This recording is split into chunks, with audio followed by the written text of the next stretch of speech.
Hi, hello, welcome to Broken Britain, where every day is a bad news day and where our government has the same copy-paste bullshit answer to every single crisis.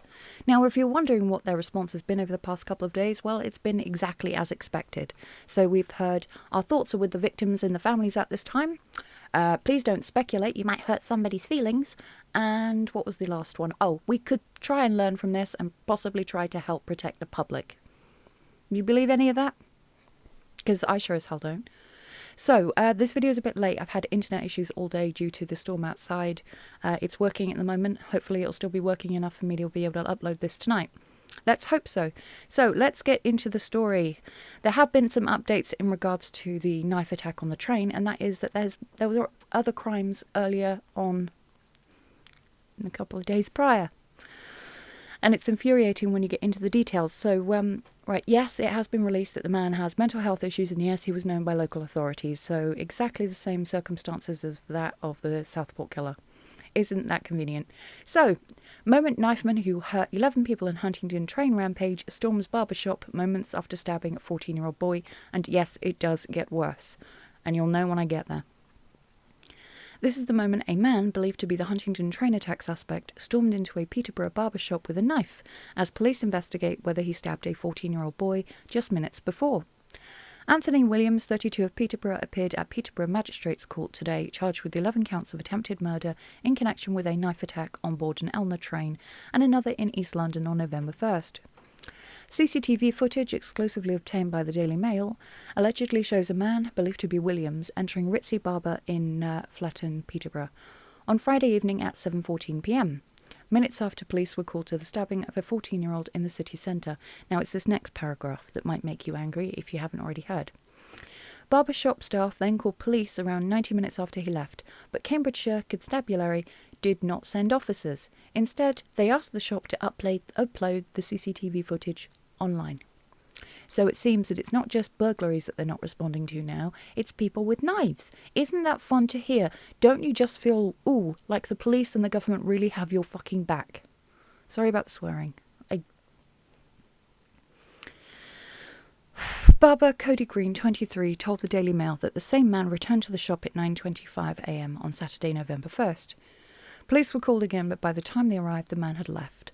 This happened around 10 hours before prosecutors allege Anthony Williams began his train rampage, and more than 8 hours after a 32-year-old allegedly stabbed a man at the Docklands Light Railway DLR station in the capital earlier that morning.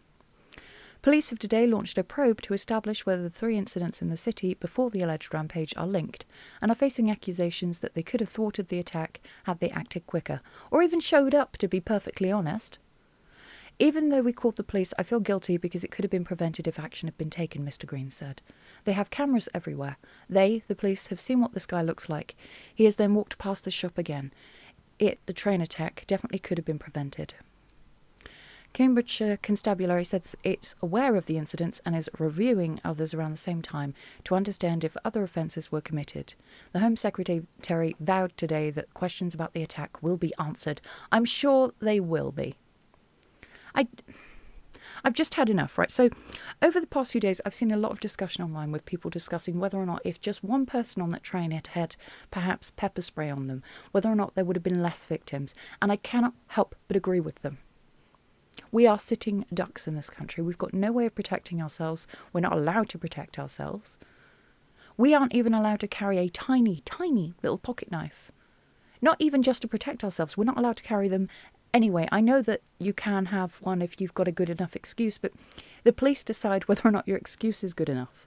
And you could still end up being arrested, and people have been. People have been arrested having tiny knives on them when they've been going to somewhere working.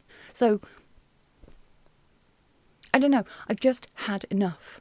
I'm both pissed off and terrified, as I'm sure a lot of you are. Barely anyone even feels safe now leaving their homes. Dreads the times when their kids go out. At least I do. I worry the whole time they're out of the house. Now, I'd feel better at least if I could give them something to protect themselves with, but I'm not allowed to. It's illegal for us. Well, if you think about it, government's response to all of this is just be lucky. Because it's not take care, because you've still got to get on with your life while all this is happening. Of course, Mahmood the other day put up a comment about how knife crime had gone down. I'm sure that was taken down pretty damn quickly. No, I haven't checked. I honestly cannot be bothered. I'm so frustrated and irritated right now. I don't often swear, especially not on videos, and the fact that I am now is not a good thing. Starmer either needs to sort this country out or allow us to protect ourselves, and he better make his choice quickly before the enraged public makes it for him. He better.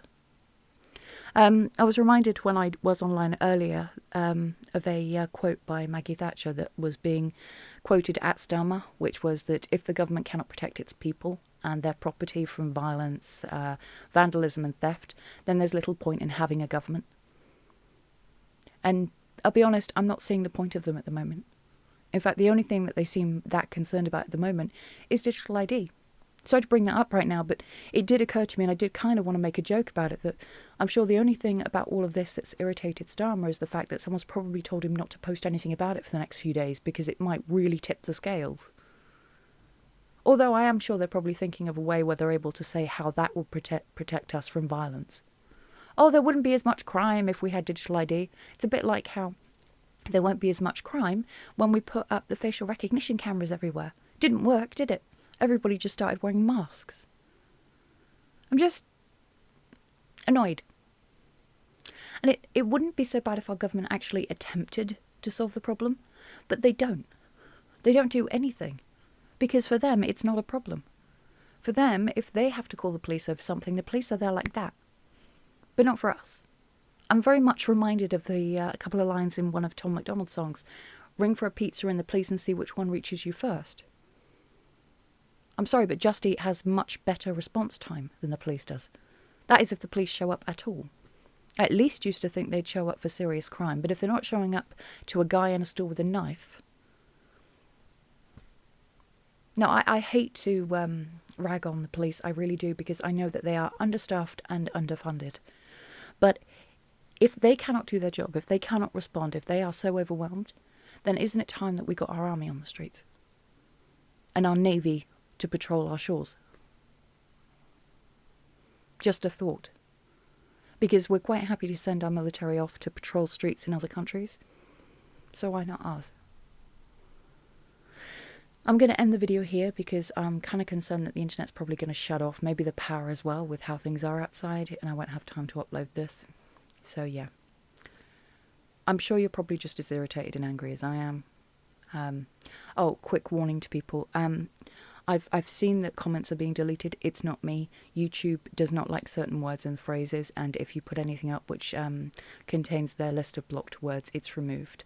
Now, I get a notification that tells me that a comment was left, but I cannot put it back up.